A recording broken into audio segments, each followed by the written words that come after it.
ঈদ এসে গেল, এখনো বেচা বিক্রির অবস্থা ভালো না। ওস্তাদ ভোক্তা অধিকার অভিযানে আইছে।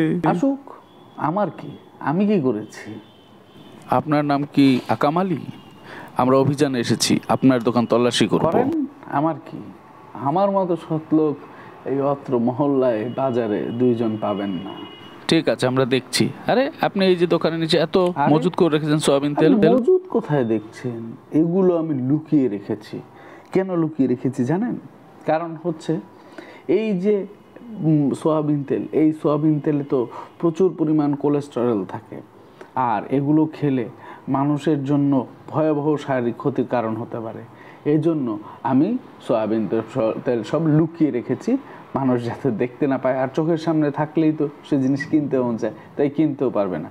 তাই আমি আসলে মানুষের উপকার করছি, এই জন্যই আমি দোকানের নিচে আলাদা কম্পার্টমেন্ট করে ওখানে এগুলো লুকিয়ে রেখেছি।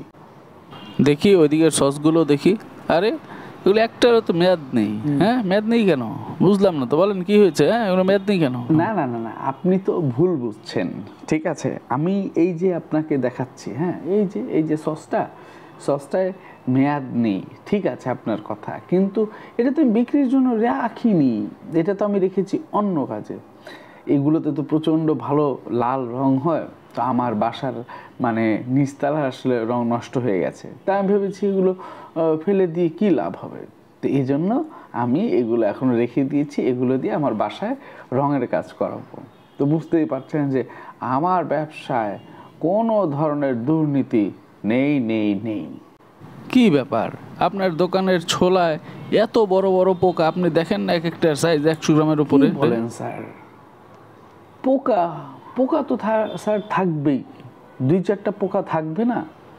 না হয় এখানে একটু বেশি আছে, আর আমিও দেখেছি। কিন্তু স্যার আপনি শোনেননি বা ছোটোবেলায় পড়েননি যে আমাদের একটা কথা ছিল এরকম, জীবে দয়া করে যেজন সেজন সে বিছে ঈশ্বর।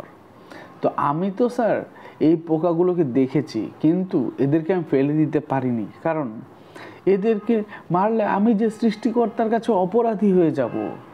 আমি জানি এক একটা পোকার সাইজ এখানে 3 ইঞ্চি 4 ইঞ্চি করে, কিন্তু তাতেও স্যার আমি এদের মারতে পারিনি, কারণ আমার বিবেক আমাকে বাধা দিয়েছে। স্যার আপনি ভাবুন, ঠিক আছে, আমার কোনো দোষ এখানে নেই। বাহ, মই দোকানের সামনে আবার দেখি তরমুজও রেখেছেন। স্যার এই যে তরমুজগুলো দেখছেন, এগুলো একেবারে 1 নাম্বার মধু তরমুজ। কারণ স্যার এই তরমুজগুলো আনার পর আমি কাঁচা যখন এনেছিলাম, এনে নিজ হাতে আমি ওষুধ স্প্রে সব দিয়েছি, যাতে ভেতরে একটাও লাল বাদে অন্য কোনো কালার না হয়। এবং কি হলুদ তরমুজও ছিল স্যার, আমি সেটাকেও ইঞ্জেকশন দিয়ে লাল করে দিয়েছি। আর মিষ্টির জন্য আলাদা স্প্রে বা দেওয়া আছে স্যার, ইঞ্জেকশন দেওয়া আছে। আপনার কোনো টেনশন নেই, আপনি নিশ্চিন্তে নিয়ে যান, খেয়ে খাবেন, আপনি খুলবেন শুধু, কাটবেন, লালে লাল। ঠিক আছে স্যার, আপনার কোনো টেনশনের কারণ নেই। হ্যাঁ, দেখলাম আপনার ব্যবসা সব কিছু। এই, ওনাকে এক্ষুনি 1 লাখ টাকা জরিমানা করে দাও।